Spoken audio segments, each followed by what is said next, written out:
You ask Tiger to solve. This deals with linear equations with one unknown.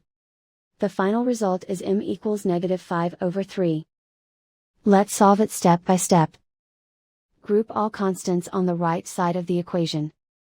Subtract 40 from both sides. Simplify the arithmetic.